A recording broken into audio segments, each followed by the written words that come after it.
قرآن پاک یہ ہدایت کی کتاب ہے اور رب تعالیٰ نے مخلوق کی ہدایت کے لیے نازل کیا ہے۔ نبی پاک صلی اللہ تعالیٰ علیہ وسلم کے فرامین یہ ہدایت ہی دیتے ہیں۔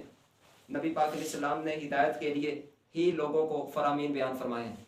قرآن و حدیث کی ہدایت دینے میں کوئی شک نہیں، لیکن مسئلہ اس وقت آتا ہے جب قرآن و حدیث کو کوئی اپنی مرضی سے سمجھے یا قرآن و حدیث کو سمجھنے میں اپنا طریقہ اختیار کرے، جو اللہ کے مقرب بندے ہیں ان کے طریقے کو چھوڑ دے، اس وقت مسئلہ پیش آتا ہے۔ نہیں تو قرآن و حدیث ہدایت دیتے ہیں، لیکن اس وقت جب بندہ اسی طریقے پر چلے جس طریقے پر قرآن پاک نازل ہوا ہے، اسی رستے پر چلے۔ اگر اپنی مرضی کرے گا پھر اسی قرآن پاک کے ذریعے گمراہ ہوگا۔ قرآن پاک میں پارہ نمبر 15 میں اللہ تعالیٰ نے فرمایا وَنُنَزِّلُ مِنَ الْقُرْآنِ مَا هُوَ شِفَاءٌ، کہ ہم نے قرآن پاک نازل کیا جو شفا ہے اور مومنین کے لیے رحمت ہے۔ وَلَا يَزِيدُ الظَّالِمِينَ إِلَّا خَسَارًا، لیکن ظالموں کو اس سے پھر بھی خسارہ ہی ہوتا ہے، یعنی ظالموں کو قرآن پاک رحمت نہیں دیتا، ان کو خسارہ ہی ہوتا ہے۔ پارہ نمبر 1 میں اللہ تعالیٰ فرماتا ہے کہ اللہ تعالیٰ مچھر کی مثال بھی بیان فرما دیتا ہے اور حیا نہیں کرتا۔ فرمایا لوگ کہتے ہیں اس مثال کو بیان کرنے سے کیا مقصد ہے، تو رب تعالیٰ فرماتا ہے یُضِلُّ بِهِ كَثِيرًا وَيَهْدِي بِهِ كَثِيرًا، اسی مثال کے ذریعے اللہ تعالیٰ بہت سو کو ہدایت دے دیتا ہے اور بہت سو کو گمراہ کر دیتا ہے۔ مثال ایک ہے، بات ایک ہے، لیکن کچھ کثیر بندے ہدایت پا رہے ہیں، کثیر بندے گمراہ ہو رہے ہیں۔ وجہ کیا ہے؟ ان دونوں کے سمجھنے کا انداز الگ ہے۔ نہیں تو قرآن پاک کی مثال جو ہے وہ ہدایت کے لیے ہے۔ اس سے معلوم ہوا ہوگا کہ قرآن پاک کو صحیح طریقے سے سمجھنا ضروری ہے۔ بات کرتے ہیں اسی سے جو سلفی نے حدیث پاک بیان کی نبی پاک علیہ السلام کی۔ ایک گلا میں اپنی طرفوں نہیں کیتی جاندا، اللہ تعالیٰ دے محبوب پیغمبر دی حدیث پاک ہے کیا آپ نے فرمایا ترکت فیکم امرین لن تضلوا ما تمسکتم بہما کتاب اللہ و سنت رسولہ۔ اللہ دے پاک پیغمبر نے فرمایا میں تواڈے درمیان دو چیزاں چھوڑ کے جا رہا ہاں، اگر تساں انہاں دو چیزاں نو مضبوطی دے نال پکڑے رکھیا کبھی بھی گمراہ نہیں ہوو گے۔ کتاب اللہ، اللہ پاک دی کتاب چھوڑ کے جا رہا ہاں، و سنت رسولہ، اور اللہ دے رسول دی سنت، یعنی میں اپنی سنت، اپنا فرمان، اپنی حدیث چھوڑ کے جا رہا ہوں۔ اب سوال یہ ہے جب ان سے کوئی بات کی جائے کہتے ہیں بخاری مسلم سے دکھاؤ، تھوڑا سا آگے بڑھتے ہیں تو کہتے ہیں سائے ستہ سے دکھاؤ، اور اپنی باری آتی ہے تو دیکھو کہاں پر گئے ہیں۔ جب اس جگہ پر آ کر پھنستے ہیں پھر کہتے ہیں نہیں نہیں صحیح حدیث دکھاؤ۔ تو منہج اور طریقہ اور بات اصل یہ ہے کہ جو بھی نبی پاک علیہ السلام کی حدیث صحیح اور حسن سند سے ثابت ہوگی وہ عمل کے قابل ہوگی، اور جو اعمال ہیں فضائل ہیں ان کے اندر ضعیف حدیث بھی مقبول ہے۔ تو یہ ہے منہج۔ بخاری مسلم سایہ ستہ کے نام سے ورگلانا یا اب ان کو چھوڑ دینا چاہیے، کیونکہ اپنی باری آتی ہے تو پھر یہ اور کہیں سے بیان کر رہے ہوتے ہیں، پھر یہ سایہ ستہ کا نام نہیں لیتے۔ تو پہلی بات یہ ہو گئی۔ اسی طریقے کی روایات، یہ صرف یعنی یہ حدیث نہیں آئی کہ میں دو چیزیں چھوڑ کر جا رہا ہوں اس کو تھام لو گے گمراہ نہیں ہوگے، اسی طرح کی اور بھی روایات ہیں۔ میں نے کل وہ بیان کر دی، مثلا یہ ترمذی شریف ہے، مناقب اہل بیت چیپٹر ہے، اس کی روایت پہلی ہی ہے۔ حضرت جابر بیان کرتے رأیت رسول اللہ صلی اللہ علیہ وسلم فی حجتہ، میں نے نبی پاک علیہ السلام کو حج کرتے ہوئے دیکھا، یوم عرفہ تھا، دن عرفہ کا تھا، وہو علی ناقتہ القصویٰ، نبی پاک علیہ السلام قصوہ اونٹی پر سوار تھے، یخطب، اور حضور خطبہ دے رہے تھے۔ فسمعتہ یقول، میں نے نبی پاک علیہ السلام کو یہ فرماتے ہوئے سنا، یا ایھا الناس، اے لوگو، انی ترکت فیکم ما ان اخذتم بہ لن تضلوا، میں ایسی چیز تمہارے اندر چھوڑ کر جا رہا ہوں اگر پکڑ لو گے تو گمراہ نہیں ہوگے۔ وہی مضمون ہے۔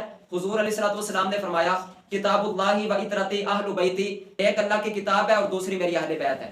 جس طرح نبی پاک علیہ السلام کی سنت کو تھامنا لازم، نبی پاک صلی اللہ تعالیٰ علیہ وسلم کی اہل بیت کو تھامنا بھی لازم ہے۔ ابو داؤد شریف کی روایت ہے، حضرت ارباز بن ساریہ اس کو بیان کرتے ہیں، آپ کہتے ہیں کہ نبی پاک علیہ السلام نے نماز پڑھائی ہمیں اور ایک عظیم خطبہ دیا، آنکھیں بہہ پڑی اور دل ڈر گئے۔ آخر کے اندر ہمیں یہ بتایا کہ جس کی عمر زیادہ ہوئی وہ بہت سارے اختلافات دیکھے گا، اختلافات سے بچنے کے لیے کیا ہوگا؟ فرمایا نبی پاک علیہ السلام نے علیکم بسنتی و سنت الخلفاء الراشدین المہدیین، تم نے کرنا یہ ہے کہ میری سنت کو بھی تھام لینا ہے اور خلفاء راشدین کی سنت کو بھی تھامنا ہے۔ جو خلفاء راشدین ہیں، جو ہدایت یافتہ خلفاء ہیں، ان کے طریقے کو بھی تھامنا ہے۔ اب اس سے یہ پتہ چلا کہ جو خلفاء راشدین تشریح کریں گے اس کو بھی دیکھا جائے گا۔ ترمذی شریف کے اندر ہی ہے کہ نبی پاک علیہ السلام نے فرمایا اقتدوا باللذین من بعدی، ابو بکر و عمر، میرے بعد تم نے پیروی کرنی اگر کسی کی تو وہ ابو بکر حضرت عمر فاروق اعظم رضی اللہ تعالیٰ عنہ ہے۔ تو ان کی پیروی کا بھی نبی پاک علیہ السلام نے حکم دیا۔ اب یہ تفسیر روح البیان ہے اور سورۃ لقمان اس کے دوسرے رکوع کے اندر یہ آیت موجود ہے۔ رب تعالیٰ فرماتا ہے واتبع سبیل من اناب الی، کہ تم اس کے رستے کی پیروی کرو جو میری طرف جھک جاتا ہے۔ اس کی تشریح میں اور بھی کثیر تفسیروں میں، اور علامہ اسماعیل حقی نے روح البیان میں کہا واتبع فی الدین، یعنی دین میں پیروی کرو۔